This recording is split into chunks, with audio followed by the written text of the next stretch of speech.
Mas vamos parar um pouquinho. Vamos parar um pouquinho, porque apesar da história do Brasil ser legal, acho que o meu foco aqui hoje é falar um pouco mais sobre o Leaflet. Depois a gente volta a falar de história. Então vamos parar um pouquinho aí de história do Brasil por enquanto e vamos falar de coisa boa. Vamos falar de Leaflet. Então vamos fazer a introdução ao Leaflet agora, pessoal. Ele é uma biblioteca Java, né? E tem algumas vantagens aí, estou destacando algumas aqui. Ele é leve, flexível, blá, blá, blá. Enfim, propaganda, né? Tem que fazer. Ele suporta vários provedores de mapa, incluindo o OpenStreet, e o Google Maps, Mapbox. Exibe mapas interativos em páginas web, como vocês já viram, eles são interativos, acabei de mostrar. Adiciona camadas de informação, como eu acabei de mostrar também.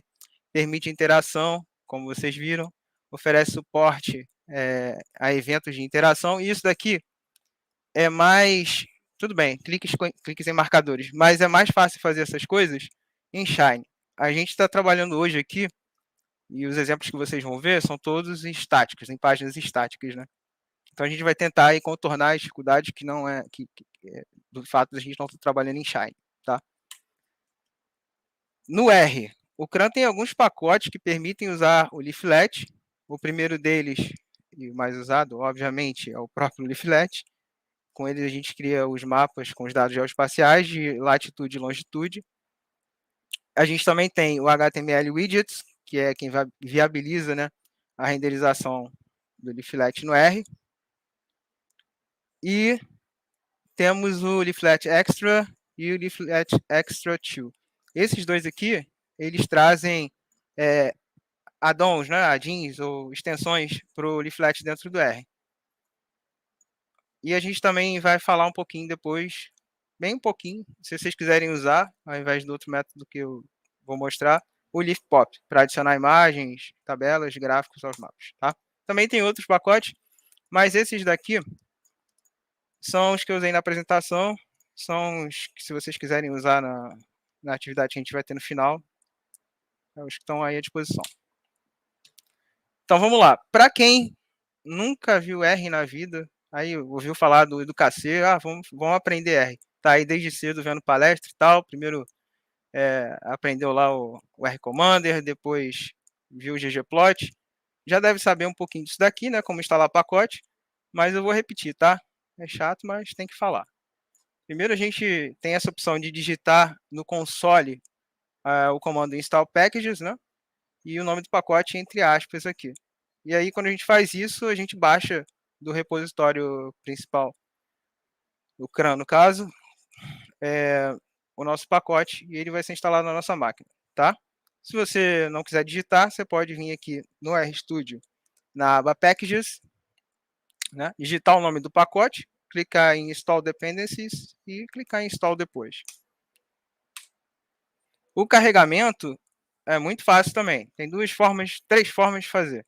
Você pode usar o comando library, pode usar o comando require, ou pode vir no menu do R também, do RStudio, digitar o nome do pacote, ele vai aparecer ali, ó, e você vai e marca, ele vai estar carregado, tá? Mas, para fins de prática, né, a gente vai sempre usar, aqui nos nossos exemplos, o library, tá? Também tem uma outra forma que eu vou mostrar para vocês mais adiante. Esqueci de falar aqui nesse slide. Então, vamos praticar um pouquinho e entender como funciona o Leaflet. Assim como o ggplot, ele também trabalha com camadas. Então, a gente vai criar a nossa primeira camada e vai começar a adicionar as coisas a ela, algumas coisas a ela aos poucos, tá? Então, quando a gente faz... acho que está pequeno para vocês, provavelmente, né? Não sei se dá para aumentar isso, eu devia ter aumentado essa fonte. Mas aqui está escrito, eu vou disponibilizar também agora, esse link. Quem quiser acompanhar, aqui no chat do YouTube, eu acabei de colocar o link da apresentação, tá bom? Então, quem não está conseguindo ler, pode acessar aí o link e acompanhar por lá. Eu não consigo aumentar agora. Enfim, mas eu vou falar aqui os comandos. Deixa eu ver se eu aumento o tamanho do Windows. Diminua a resolução, só um minuto.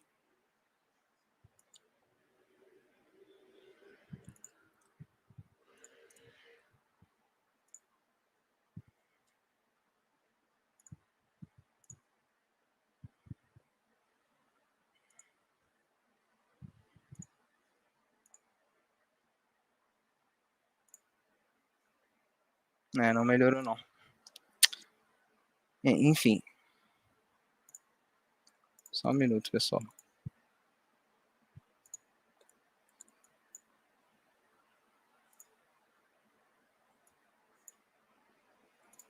Eu vou falar os comandos, como eu disse aí, eu disponibilizei para vocês a apresentação no chat. Quem não estiver conseguindo ler, pode acessar ela aí e ir acompanhando. Estou na parte do nosso primeiro mapa.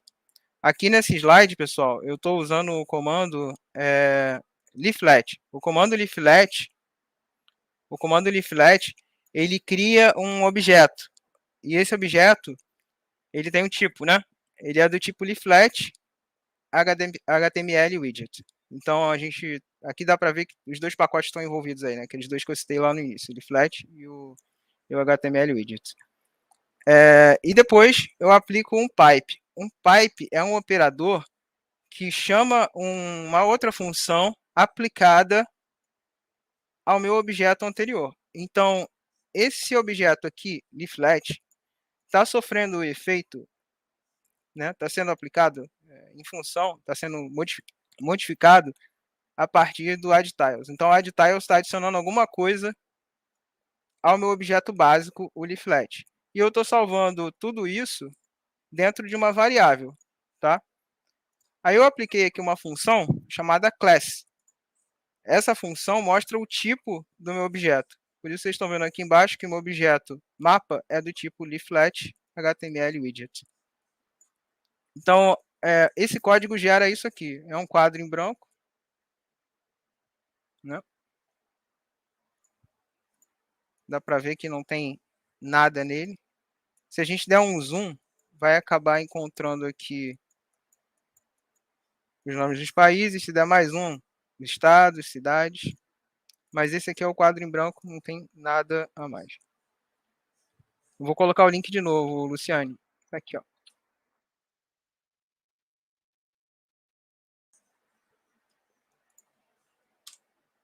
Bem, depois a gente tem mais um objeto de camada, né? Que são os marcadores. E aí eu vou aplicar usando pipe também. Eu tenho lá o meu objeto mapa, que eu criei anteriormente, e eu vou usar a função addMarkers para adicionar um marcador. O que é um marcador? Ele coloca um ponto no mapa e eu posso adicionar algumas coisas a esse ponto. No meu caso aqui, eu adicionei uma legenda. Então, quando eu clicar sobre o ponto, ele vai mostrar a legenda. Nosso primeiro mapa. Aqui eu botei o mapa na coordenada 00. Então, deixa eu dar um zoom aqui. Ele vai para 00.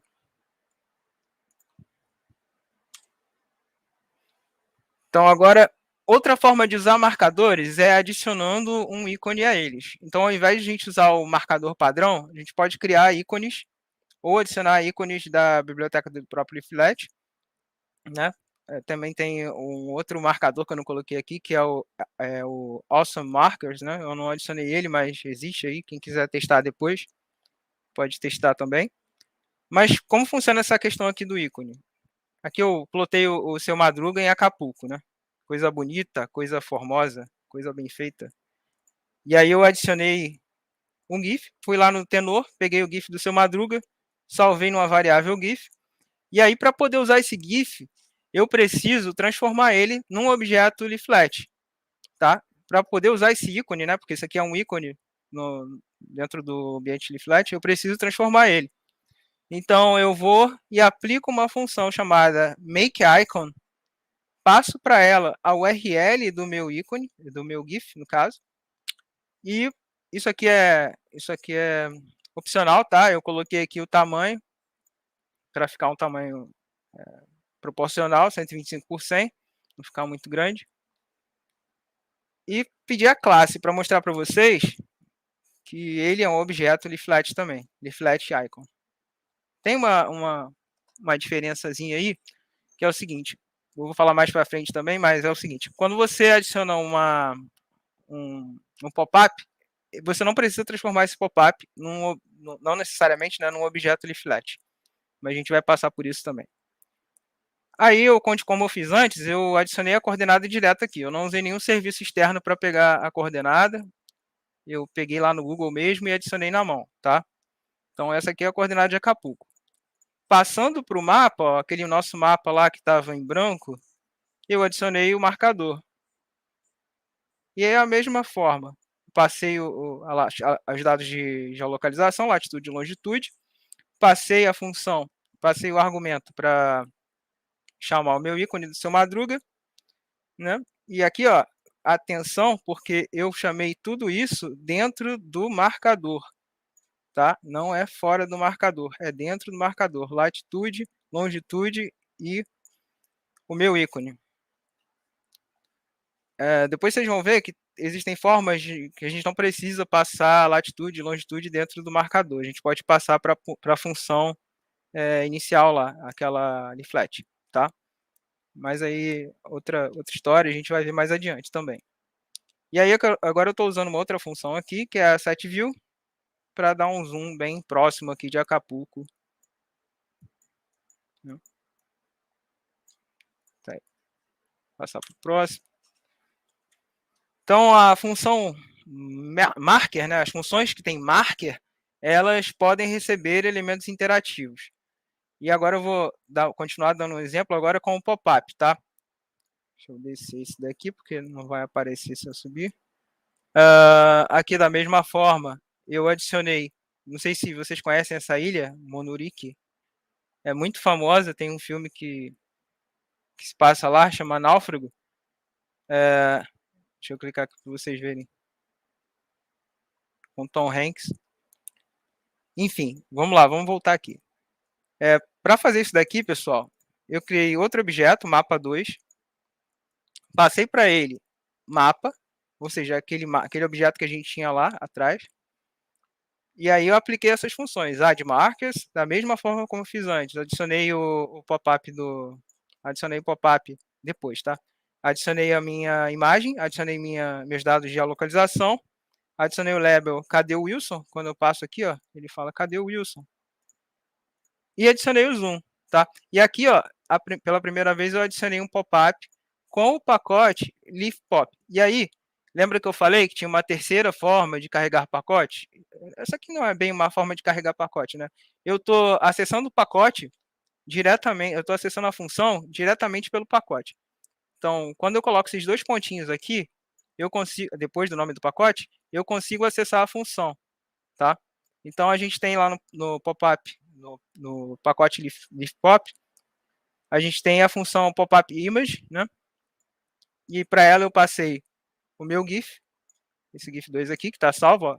Vejam que eu não converti para objeto leaflet e apliquei o argumento source remote, porque ele não é local. Tá na web. Depois eu fiz aqui o meu zoom de novo, né? E plotei. Tá aí o plot. Continuando, agora a gente vai ver como unir dois pontos. A gente faz isso, pode fazer isso usando a função addPolylines, tá? Então, repeti todos aqueles passos que eu fiz antes, criei o ícone e tal, mantive lá o Tom Hanks na fogueira. Só que agora eu também adicionei o Wilson. Deixa eu dar um...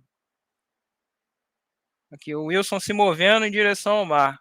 Tá fugindo do Tom Hanks. Por algum motivo, né? Que ninguém sabe. O que eu adicionei aqui de novo, tá?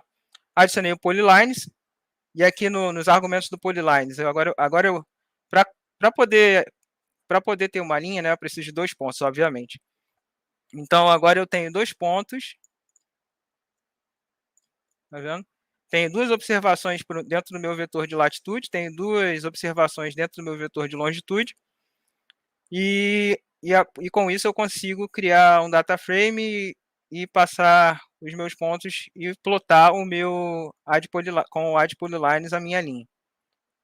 Então aqui, como no minha nota eu estou dizendo, passa as coordenadas para do data frame para a função, é exatamente isso que eu estou fazendo. Poderia colocar as coordenadas direto, mas eu queria mostrar já aqui a criação do data frame e tal, para vocês irem se acostumando e tal, a verem como isso é feito.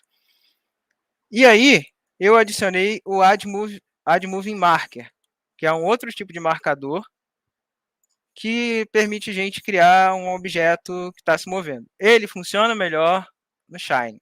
No nosso caso aqui, de objetos de página estática, eu ainda não consegui. Se alguém conseguir aí me fala, me mostra como fazer, porque eu estou curioso. Adicionar um botão que funcione, né? Que funcione para eu conseguir controlar o movimento do meu marcador. Então eu consigo, de forma estática, pausar ele, mas não consigo de forma dinâmica, tá? Então, aqui ó, eu consigo também passar alguns argumentos para a movimentação dele. Não são só esses, tá? Tem vários argumentos. Mas aqui eu estou usando só o auto start, tem o loop também, que eu não usei, e a duração, que é dada em milissegundos. A gente só vai usar isso aqui uma vez. Nos próximos exemplos eu nem vou usar mais. É só para achei curioso, achei legal trazer para vocês, porque alguém pode ter alguma aplicação aí que queira fazer com isso. E por penúltimo, sei lá, eu não sei se esse aqui é o último agora, eu não lembro, mas não menos importante, inclusive eu esqueci de adicionar o código do chunk aqui, depois eu mostro para vocês como faz isso, é o nosso querido add polygon. Fala, Steven. Marcos, você está me ouvindo? Tô. Então, o professor Felipe tá botando no comentário ali que não está encontrando a função add moving marker. Provavelmente deve estar dentro do pacote via pop, não é isso? O add moving marker, se eu não me engano, tá no Leaflet Extra. Entendi. Ou no Leaflet Extra 2. Deixa eu ver aqui.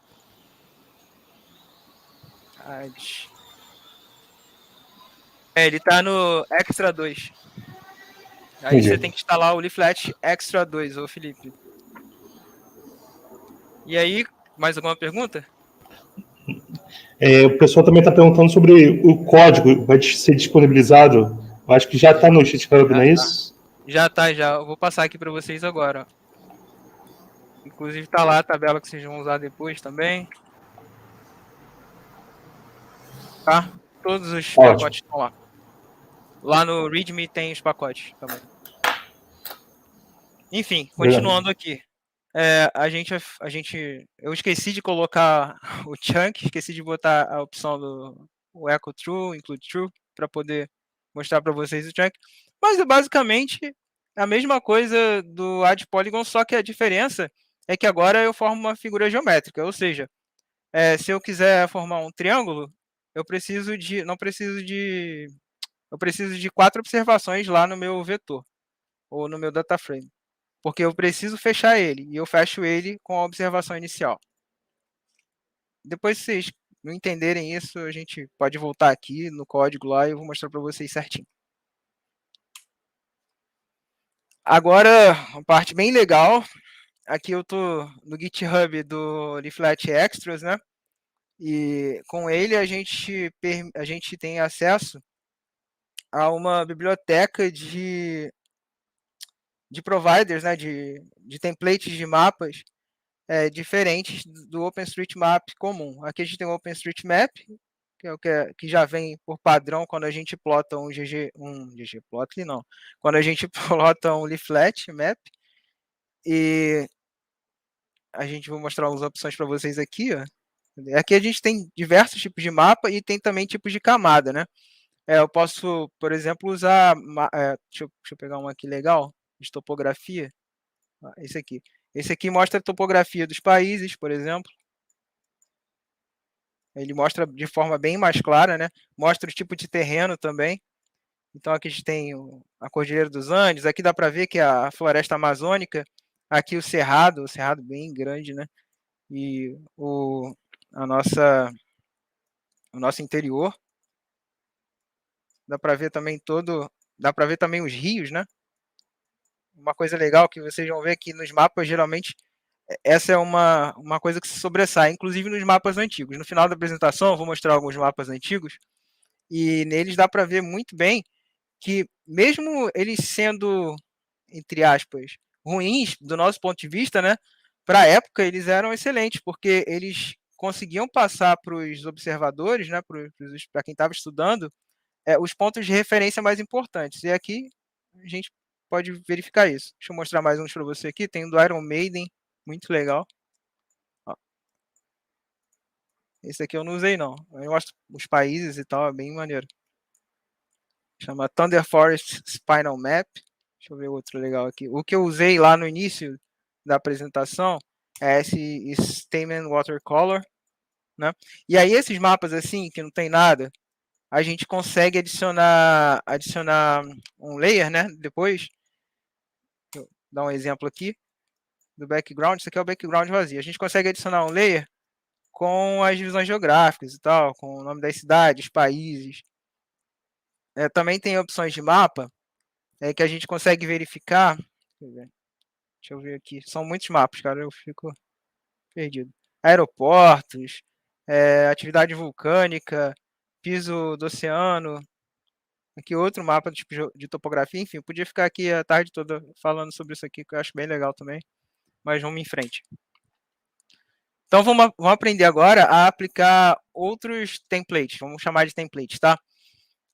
Aqui eu estou aplicando o primeiro.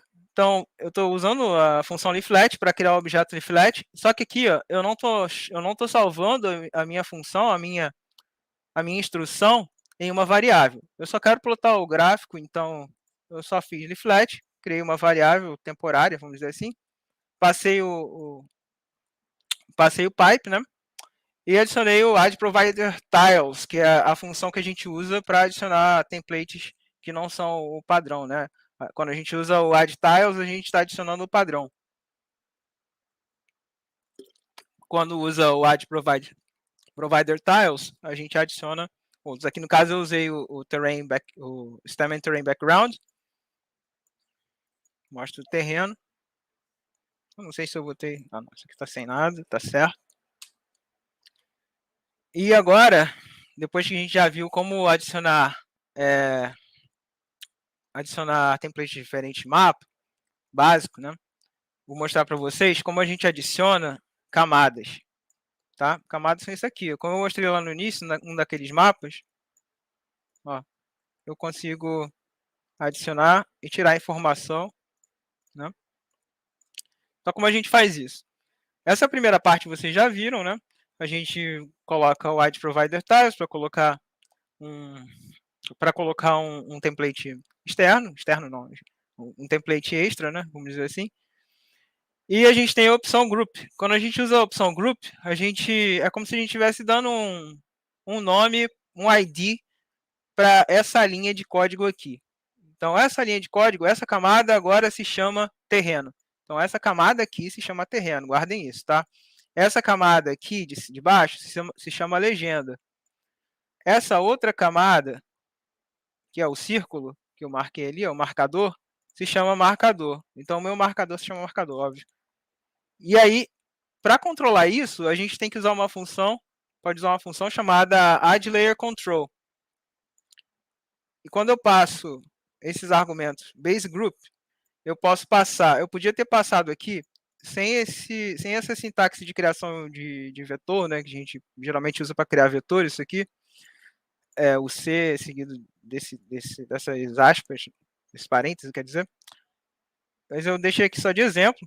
Eu podia ter deixado base group igual terreno. Por quê? Porque eu só tenho um overlay aqui de terreno, eu não quero alternar, né? E eu tenho outro, que é o overlay groups. O overlay groups me deixa selecionar várias camadas de uma vez. Então, posso selecionar 2 camadas de uma vez ou mais aqui, certo? Na primeira, ó, no base groups, eu só posso selecionar um, certo?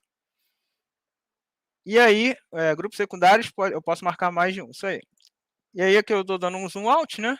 para poder ver o mapa mundo todo.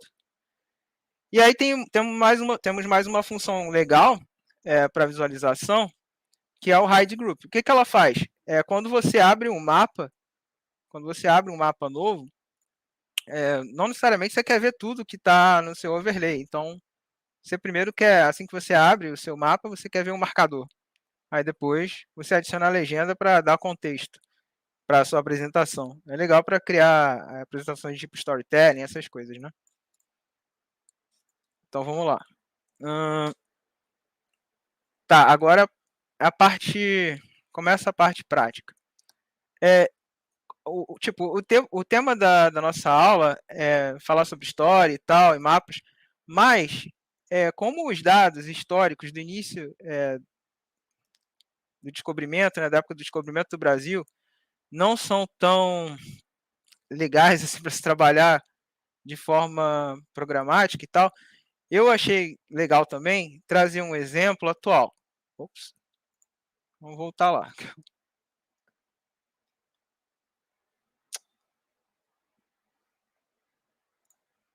Um exemplo atual. Então, no exemplo atual é o seguinte, bem atual mesmo. Há um ano e meio atrás, mais ou menos, eu estava explorando alguns dados do SUS, né? E aí eu me deparei com os dados de distribuição de respiradores para cidades brasileiras e cidades, né? O Brasil fazendo distribuição de respiradores em cidades brasileiras e em algumas cidades estrangeiras também, doação. E aí eu me deparei com esse conjunto de dados e achei legal explorar ele. E eu acho que eu vou abrir o RStudio depois para mostrar a vocês melhor, mas é o seguinte, esse conjunto de dados, ele me dava o nome dos estados e quantos respiradores tinham sido destinados e qual era o valor total por estado, né, destinado. Então aqui eu fiz uma manipulação de dados para obter um sumário por estado de quanto havia sido destinado para esse estado em termos de quantitativo de respiradores, certo? Então, quando a gente plotar o gráfico depois, o mapa, a gente vai ver que não existem só estados brasileiros, não existem só estados brasileiros, existem também alguns países que o Brasil doou respiradores, então eles aparecem lá na lista. Isso foi até final de 2020, então esses dados aqui são do final de 2020, tá? Para conseguir fazer isso, eu tinha os dados de respiradores, mas não tinha os dados de geoespaciais, né? Então, para conseguir os dados geoespaciais, eu usei o pacote R Google Maps. Na verdade, na época, eu não usei o R Google Maps, tá? Na época, eu usei o GGMap. Tanto que na descrição da palestra, eu coloquei o GGMap porque eu estava querendo usar ele. Só que quando eu fui tentar rodar isso daqui de novo, a minha chave da API do GG Maps do Google, né, tinha expirado. E aí o Google Maps me permite fazer basicamente a mesma coisa, que é conseguir dados de geolocalização, latitude e longitude, então, sem ter que ter uma chave de API. Então eu fui e usei ele, tá? Mudei um pouco o código para poder usar o Google Maps. Então, basicamente, o que isso aqui faz? Eu estou passando por todos os estados com a função do player ldply, né? E estou aplicando essa função aqui que busca o geocode para cada um desses estados, certo? Para cada um desses nomes que estão lá na minha lista, no meu data frame. Depois, quando acabar a apresentação, eu volto nela aqui e mostro para vocês o data frame, para vocês verem como é a estrutura.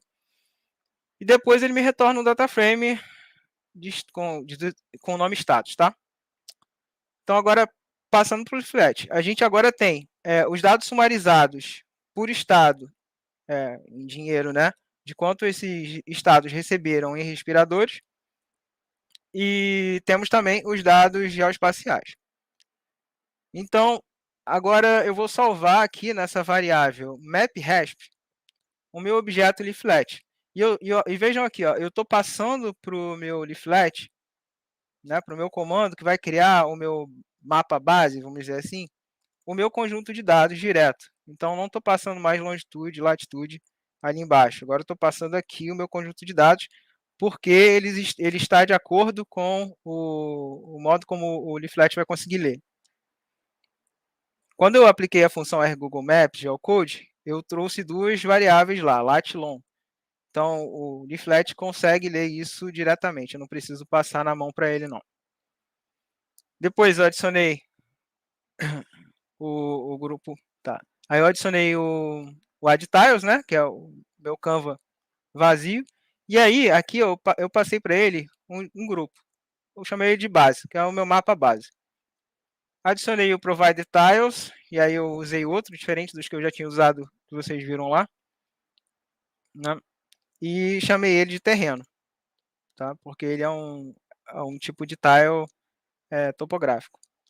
Depois eu adicionei um marcador de cluster. Então, quando eu dou zoom out no meu mapa, ele cria clusters e me permite ver por região, mais ou menos, qual é a distribuição quantitativa. Tá? E aí, quando eu passo o mouse em cima desses clusters, ele me retorna o valor total por ali, por cluster. E aí eu chamei o grupo de cluster, obviamente. Podia chamar de qualquer coisa, tá? Mas chamei de cluster. Depois a gente está adicionando um círculo, um marcador tipo círculo. E esse marcador de tipo círculo, a gente vai alterar o diâmetro dele. Então, aqui a gente está passando o valor, né? Eu quero que o raio dele varie de acordo com o valor total. Só que aqui tem um pulo do gato, pessoal. Se eu passasse para ele que o raio é igual ao valor total, o meu gráfico explodiria. E aí eu teria um monte de círculos ocupando toda a minha tela, basicamente. Então, aqui, ó, eu usei uma função do pacote Rescale, certo? Que faz o quê? Ela mantém o número daquela variável entre um limite. Então, aqui eu fiz a reescala e mantive essa variação entre 1 e 25. Tá, aí eu criei o nome do grupo, círculos, obviamente, e adicionei um label, como vocês já viram, dá para criar um label. Aqui, ó, a gente tem uma variável numérica, destino, não, uma variável categórica, desculpa. Eu estou printando como caractere. Se eu não me engano, dá para fazer direto aqui sem colocar as character. E por último, estou adicionando o controle para ligar e desligar os layers, tá? E aí, como vocês já viram, né, adicionei também o hide group e eu estou desligando só o terreno básico lá, só o ACM. Vamos passar agora para ver o plot. Esse aqui é o resultado. Nele a gente pode ver que o Brasil mandou respiradores para mais 1, 2, 3, 4 países, né? Além dos estados brasileiros.